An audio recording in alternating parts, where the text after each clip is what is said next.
Big boss ಮನೆಯಲ್ಲಿ ಯಾರೇ ಎಷ್ಟು ಸಪೋರ್ಟ್ ಮಾಡಿದ್ರು, ಎಷ್ಟೇ ಸಾಥ್ ಕೊಟ್ಟರು, ಅಲ್ಲಿ ಬರುವಂತಹ ಟೀಕೆಗಳು ಡೈರೆಕ್ಟಾಗಿ ಕೇಳಿಸ್ಕೊತೀರಾ ನೀವು? ಕಲರ್ಸ್ ಕನ್ನಡದ ಮನೆ ಮಗಳು ಅಂತ ಹೇಳ್ತಾರೆ, ಲಕ್ಕಿ ಗರ್ಲ್ ಅಂತ ಹೇಳ್ತಾರೆ, ಡೈರೆಕ್ಟಾಗಿ ಇವ್ರಿಗೆ ಸಾಥ್ ಕೊಡ್ತಾ ಇದ್ದಾರೆ, ಈ ಥರ ಎಲ್ಲ ಹೇಳ್ತಾರೆ. ಕಾಲು ನೋವಾಗಿದ್ದು ಕೂಡ ಕೆಲವೊಂದು ಕಡೆ ಇಲ್ಲ, ಇವ್ರು ಕಾಲು ನೋವಾಗಿ ಉಳ್ಕೊಂಬಿಟ್ರು, ಆ ಕಾಲು ನೋವಲ್ಲೇ ನೀವು ಕ್ಯಾಪ್ಟನ್ ಆಗ್ತೀರಾ, ಜೋಡಿ ಕ್ಯಾಪ್ಟನ್ ಆಗ್ತೀರಾ. ಸೊ ಆ ಒಂದು ಸಿಚುವೇಶನಲ್ಲಿ ನಿಮ್ಗೆ ಏನು ಥಾಟ್ ಓಡ್ತಾ ಇತ್ತು? ಅಂದರೆ ಕಾಲು ಏಟಾದಾಗ ನಂಗೆ ಭಯ ಆಗಿದ್ದೇನೆಂದರೆ, ನಾನು ಕಳಿಸ್ಬಿಟ್ರೆ ಇವರು ಅಂತ. ನನ್ನ ಕನ್ಫ್ಯೂಷನ್ ರೂಮಿಗೆ ಕರ್ಕೊಂಡು ಹೋಗ್ತಾರೆ, ನನ್ನ ಏನಾಗಿಲ್ಲ ಬಿಡಿ ಅದು ನೋವಿದ್ರು ಲೈಕ್ ಕಳಿಸ್ಬಿಟ್ರೆ ಅನ್ನೋದೊಂದು ತಲೆಗೆ ಬರುತ್ತೆ. ಬಿಕಾಸ್ ನಾನು ಟಾಸ್ಕ್ ಆಡಿದ್ದೆ ಇಲ್ಲಿ ಉಳ್ಕೋಬೇಕು ಅಂತ. ಬಟ್ ಅದೇ ಕಾರಣಕ್ಕೆ ನನ್ನ ಮನೆಯಿಂದ ಕಳಿಸ್ಬಿಟ್ರೆ ಅನ್ನೋದೊಂದು ಸ್ವಲ್ಪ ಇದಾಗುತ್ತೆ. ಬಟ್ ಅದು ಆ ಪ್ರೆಷರ್ ಬಿದ್ದಿದ್ದರಿಂದ ನಂಗೆ ಆ ಪೇನ್ ಆಗ್ತಿದೆ ಅಂತ ಹೇಳಿ ನಂಗೆ ಇಂಜೆಕ್ಷನ್ ಕೊಡ್ತಾರೆ. ಇಂಜೆಕ್ಷನ್ ಕೊಟ್ಟು ಬಟ್ ರೀಚೆಕ್ ಮಾಡೋಕ್ಕೆ ನನಗೆ ಬ್ರೇಸಸ್ ಎಕ್ಸ್ರೇ ಮಾಡಿಸಿ, ಬಿಕಾಸ್ ಮುಂದಕ್ಕೇನು ಪ್ರಾಬ್ಲಮ್ ಆಗಬಾರ್ದು ಅನ್ನೋ ಇದಕ್ಕೆ ಆ ಎಕ್ಸ್ಟ್ರಾ ಸೆಕೆಂಡ್ ಒಪಿನಿಯನ್ ತೊಗೊಂಡು ಅದೆಲ್ಲ ಚೆನ್ನಾಗಿ ನೋಡ್ಕೋತಾರೆ ಕೂಡ.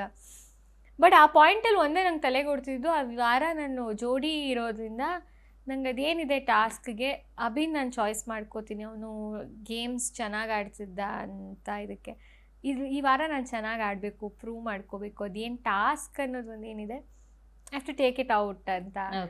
ಆ ಜೋಶಲ್ಲೇ ಆಡೋಕ್ಕೋಗಿ ನನ್ನ ಕಾಲಿಗೆ ಬಟ್ ನಿಮ್ಮ ಆಟವನ್ನ ಚೈತ್ರ ಅವರು ಆಡಿ ನೀವು ಕ್ಯಾಪ್ಟನ್ ಆಗಿದ್ದು, ಸೊ ಅದನ್ನ ಒಪ್ಕೊಳ್ಳೋಕೆ ನೀವು ರೆಡಿ ಇದ್ರಾ? ಯಾಕೆಂದ್ರೆ ಅದಾದ ಒಂದೆರಡು ದಿನದಲ್ಲೇ ಗಿಲ್ಲಿ ಅವ್ರು ಬಂದು ಆ ಒಂದು ಬೆಡ್ಡನ್ನು ಯೂಸ್ ಮಾಡಿದ್ರಿಂದ, ಸೊ ಆ ಒಂದು ರೂಮನ್ನೇ ಬಾಗಿಲು ಹಾಕ್ಬಿಟ್ರು, ಕ್ಯಾಪ್ಟನ್ ರೂಮನ್ನ. ಸೊ ಆವಾಗ ಏನು ಅನ್ನಿಸ್ತು ನಿಮಗೆ? ಅದು ಒಂಥರ ಮಿಕ್ಸ್ಡ್ ಎಮೋಷನ್ಸಲ್ಲೇ ನಾನು ತೊಗೊಂಡೆ ಅದನ್ನು.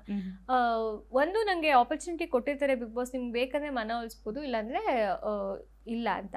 ಬಟ್ ನನ್ನಿಂದ ಅಭಿನೂ ಇಡೀ ವಾರ ಕೂತ್ಕೋಬೇಕಾಗುತ್ತೆ ಅನ್ನೋದು ಒಂದು ತಲೆಯಲ್ಲಿ ಬರುತ್ತೆ. ಆ್ಯಂಡ್ ಅವ್ರು ಆಪ್ಷನ್ ಕೊಟ್ಟಿದ್ದಾಗ ಐ ಥಿಂಕ್ ನಾನು ಯಾಕೆ ಹೌ ಇಂಪಾರ್ಟೆಂಟ್ ಕ್ಯಾಪ್ಟನ್ ಆಗೋದು ಅಂತ ಹೇಳಿ ಮನವೊಲಿಸ್ಬೋದು ಅಂತಲೂ ಒಂದಿರುತ್ತೆ.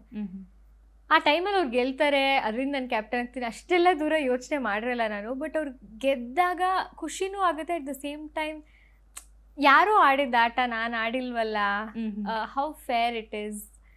ಯಾಕಂದರೆ ಲಾಸ್ಟ್ ವೀಕ್ ಧನುಷ್ ಅವ್ರಿಗೂ ಅದೇ ಒಂದು ಇದ್ದಿದ್ದು, ಅಂದರೆ ಅವ್ರಿಗೆ ಗೊತ್ತಿಲ್ಲದೇ ಅವ್ರ ಆಟದಲ್ಲಿ ಆ ಥರ ಒಂದು ಮಿಸ್ ಆಗಿ ಅವ್ರು ಕ್ಯಾಪ್ಟನ್ ಆದರೂ ಸುದೀಪ್ ಸರ್ ಹೇಳೋ ತನಕ ನಾನು ಕ್ಯಾಪ್ಟನ್ ರೂಮ್ ಎಂಟ್ರಿ ಆಗಲ್ಲ ಅಂತ ಅವ್ರು ಹೇಳ್ತಿದ್ರು. ಸೊ ನನಗೂ ಅವಾಗ ಅನ್ನಿಸ್ತು, ಸ್ಪಂದನ ಅವರು ಹೀಗೇನೆ ಥಿಂಕ್ ಮಾಡಿರ್ಬಹುದಲ್ವಾ, ಯಾಕಂದರೆ ಅವ್ರು ಆಡಿರೋ ಆಟ ಪರ್ಸ್ಪೆಕ್ಟಿವ್ ಅದೇ ನನಗಿದ್ದು. ಒಂದು ನನಗೆ ಆಪ್ಷನ್ ಕೊಟ್ಟರು ಮನವೊಲಿಸಿ ನೀವೇ. ಆಮೇಲೆ ಚೈತ್ರಕ್ಕಂಗೂ ಆಪ್ಷನ್ ಇತ್ತು, ಅವ್ರು ಬೇಕಂದ್ರೆ ಬೇಡ ಅಂತಲೂ ಹೇಳ್ಬೋದಿತ್ತು. ಆ್ಯಂಡ್ ಅಭಿ ಇಡೀ ವಾರ ಕೂತ್ಕೊಳ್ಳೋದು ನಂಗೆ ಇಷ್ಟ ಇರಲಿಲ್ಲ. ಬಟ್ ಕ್ಯಾಪ್ಟನ್ ಅಂತ ಆದಾಗ ಅದು ನಮ್ಮ ಆಟಕ್ಕೆ ತುಂಬ ಪ್ಲಸ್ ಆಗುತ್ತೆ. ಯಾಕಂದರೆ ಇಡೀ ವಾರ ಒಂದು ಅಧಿಕಾರ ಹೋಗ್ತಿರೋದ್ರಿಂದ ಜನಗಳಿಗೆ ನಾವು ಯಾರು ಅನ್ನೋದು ಕ್ಲೀನಾಗಿ ಗೊತ್ತಾಗುತ್ತೆ. ಸೊ ಓಕೆ, ಅಲ್ಲಿ ನಾನು ಪ್ರೂವ್ ಮಾಡೋಣ, ಈ ಆಪರ್ಚುನಿಟಿ, ಈ ಮಾತುಗಳು ಬಂದೇ ಬರುತ್ತೆ ಅನ್ನೋದು ನನಗೆ ಗೊತ್ತಿತ್ತು, ಯಾರೋ ಆಡೇ ಬಂದಿರೋದು. ಬಟ್ ಅದನ್ನು ನಾನು ಚೆನ್ನಾಗಿ ಯೂಟಿಲೈಸ್ ಮಾಡಿ I will prove them wrong ಅಂತಿತ್ತು. ಬಟ್ ಆಮೇಲೆ ಚೈತ್ರಕ್ಕಂಗೆ ಯಾವಾಗ ಆಪ್ಷನ್ ಕೊಟ್ಟು ಅವ್ರು ತಗೊಂಡ್ರು, ಬೇಜಾರಾಗದ್ರ ಜೊತೆಗೆ ಒಂಥರ ರಿಲೀಫ್ ಆಯಿತು. ಇಟ್ಸ್ ಓಕೆ, ನಾನು ಆಡಿಲ್ಲ ಅದನ್ನ, ಆಗಿದ್ದೊಂಥರ ಒಳ್ಳೇದಕ್ಕೆ, ಎಲ್ಲನೂ ಆಗೋದು ಒಳ್ಳೇದಕ್ಕೇನೆ ಅನ್ಸುತ್ತೆ ಅಂತ ಫೀಲ್ ಆಯಿತು. ಓಕೆ, ಬಿಗ್ ಬಾಸ್ ಮನೆಯಲ್ಲಿ ಇದ್ದಷ್ಟು ದಿನವೂ ನಿಮ್ಮ ಒಂದು ಬ್ಯೂಟಿ ಇದೆಯಲ್ಲ, ಎಲ್ಲರೂ ತುಂಬ ಇಷ್ಟಪಡ್ತಿದ್ರು. ಅಶ್ವಿನಿ ಮೇಡಮ್ ಕೂಡ ಹೇಳ್ತಾ ಇದ್ರು, ಒಂಥರ ನ್ಯಾಚುರಲ್ ಬ್ಯೂಟಿ, ಮೇಕಪ್ಪೇ ಬೇಡ ಅವಳಿಗೆ ಅಂತ ಹೇಳ್ತಿದ್ರು. ಸೊ ಈ ಇಷ್ಟೊಂದು ಗಾರ್ಜಿಯಸ್ ಡಾಲ ಮೈಸೂರು ಹುಡುಗಿ, ಬೆಣ್ಣೆ ಹುಡುಗಿ ಸ್ಪಂದನ ಅವರು ಯಾವುದೇ ಒಂದು ಲವ್ ಟ್ರ್ಯಾಕ್ ಅಲ್ಲಿ ಶುರು ಆಗಲಿಲ್ಲ. ಇನ್ಫ್ಯಾಕ್ಟ್ ರಿಷಾ ಅವರು ಕೂಡ ಒಂದು ಮಾತುಕತೆಯಲ್ಲಿ ಹೇಳ್ತಾರೆ, ನೀನು ಯಾಕೊಂದು ಲವ್ ಟ್ರ್ಯಾಕ್ ಶುರು, ಆ ಥರದ್ದೆಲ್ಲ ಮಾತುಕತೆ ನಡೆದಿರುತ್ತೆ. ಯಾಕೆ ಒಂದು ಲವ್ ಟ್ರ್ಯಾಕು ಅಥವಾ ಬೇರೆ ಏನೋ ಒಂದು ಶುರು ಆಗಿಲ್ಲ, ಜೋಡಿ ಈ ಥರ ಕಾಲೆಳೆಯೋದು, ಕಾವ್ಯಾಗಿಲ್ಲಿ ಆ ಥರ ಏನು ಇರ್ಲಿಲ್ವಾ ನಿಮ್ಮ ಮನಸ್ಸಲ್ಲಿ? ಇಲ್ಲ, ಯಾರು ಇಷ್ಟ ಆಗ್ಲಿಲ್ವಾ ಬಿಗ್ ಬಾಸ್ ಮನೇಲಿ ಇದ್ದಂತಹ ಹುಡುಗರು? ಇಷ್ಟ ಆಗಲಿಲ್ಲ ಅಂದರೆ ಐ ಥಿಂಕ್ ನಂಗೆ ಫ್ರೆಂಡ್ಶಿಪ್ ಆ್ಯಕ್ಚುಲಿ ತುಂಬ ನಂಗೆ ಸುಮಾರು, ಇವಾಗ ನಾನು ಕಾವ್ಯ ಆಗಿರ್ಬೋದು, ನಾನು ಧನು ಆಗಿರ್ಬೋದು, ನಾನು ಗಿಲ್ಲಿ, ಇನ್ಫ್ಯಾಕ್ಟ್ ಕಾಲು ಎಳೆಯೋದಾಗಿರ್ಬೋದು, ತಮಾಷೆ ಮಾಡೋದಾಗಿರ್ಬೋದು, ನಾನು ಆ ಥರ ನಂಗೆ ಫ್ರೆಂಡ್ಶಿಪ್ ಇತ್ತು ಜೆನ್ಯೂನ್ ಆಗಿ. ನಂಗೆ ಅನಿಸಿದ್ದದೆ. ಬಟ್ ಆಟಕ್ಕೋಸ್ಕರ ಒಂದು ಟ್ರ್ಯಾಕ್ ಮಾಡ್ಕೋಬೇಕು, ಅದರಿಂದ ನಾವಿಲ್ಲಿ ಸರ್ವೈವ್ ಆಗ್ಬೋದು, ಅದರಿಂದ ನಮಗೆ ಮೈಲೇಜ್ ಸಿಗುತ್ತೆ ಅಂತೇನಿತ್ತು, ಅದು ಯಾವುದು ಥಾಟ್ಸ್ ಇರಲಿಲ್ಲ. ಓಕೆ, ಯಾರೋ ಮಾಡ್ತಿದ್ದಾರೆ ಅದಕ್ಕೆ ನಾನು ಮಾಡೋಣ. ಓಕೆ, ಇಷ್ಟೆಲ್ಲ ಇರಬೇಕಾದ್ರೆ ಧ್ರುವಂತ್ ಅವರು ಅಲಿಗೇಷನ್ ಮಾಡ್ತಾರೆ ನಿಮ್ಮ ಮೇಲೆ, ಅಂದರೆ ಅವರು ನನ್ನನ್ನು ಒಂಥರ ಇಂಪ್ರೆಸ್ ಮಾಡೋ ಥರ ಮಾತಾಡ್ತಿದ್ದಾರೆ ಅನ್ನೋ ಥರ ಒಂದು ಅಲಿಗೇಷನ್ ಮಾಡ್ತಾರೆ ಧ್ರುವಂತ್ ಅವರು. ಅದು ಯಾಕೆ ಆ ಸಿಚುವೇಶನ್ ಕ್ರಿಯೇಟ್ ಆಯಿತು ಅಂತ?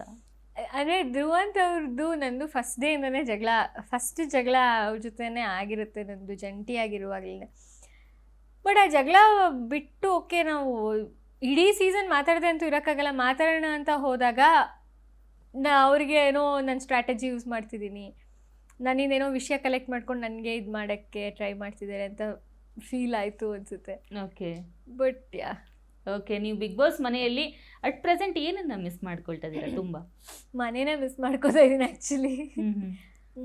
ಅಂದರೆ ತುಂಬ ಬ್ರೈಟಾಗಿತ್ತು ಒಂಥರ ಯಾವಾಗಲೂ. ಆ್ಯಂಡ್ ಫೋನ್ ಇರಲಿಲ್ಲ, ಸೊ ಯಾವಾಗಲೂ ಕಾನ್ಸ್ಟೆಂಟಾಗಿ ಯಾರ ಜೊತೆನೂ ಮಾತಾಡ್ತಾನೆ ಇದ್ವಿ. ಎಲ್ಲರೂ ಒಂದು ಸೈಡಲ್ಲಿ ಕೂತ್ಕೊಂಡ್ರೆ ಯಾಕೋ ಈ ವಾರ ಡಲ್ ಆಗಿದ್ದಾರಲ್ಲ ಅಂತ ಬಂದ್ಬಿಡ್ತಿತ್ತು. ಓಕೆ, ಅದೊಂದು ಕಾರಣ. ಅದರ ಜೊತೆಗೆ ಏನು ಬೇರೆ ಇಲ್ಲದೆ ಇರೋದ್ರಿಂದ ಮಾತು ಅದರಲ್ಲೇ ಇರ್ತಿದ್ವಿ. ಸೊ ಅದನ್ನು ಮಿಸ್ ಮಾಡ್ಕೋತೀನಿ. ಇವಾಗ ಪ್ರಾಬ್ಲಿ ಫೋನ್ ನೋಡೋದ್ರಲ್ಲಿ ಕಟ್ ಅಂದ ತಕ್ಷಣ ನಾವು ಫೋನ್ ನೋಡ್ತಾ ಇದೀವಲ್ಲ, ಅದಿಲ್ಲದೆ ಇರೋದನ್ನು ಕೂಡ ಐ ಮಿಸ್. ಗ್ಯಾರಂಟಿ ನ್ಯೂಸ್, ಸುದ್ದಿ ಖಚಿತ, ನ್ಯಾಯ ನಿಶ್ಚಿತ.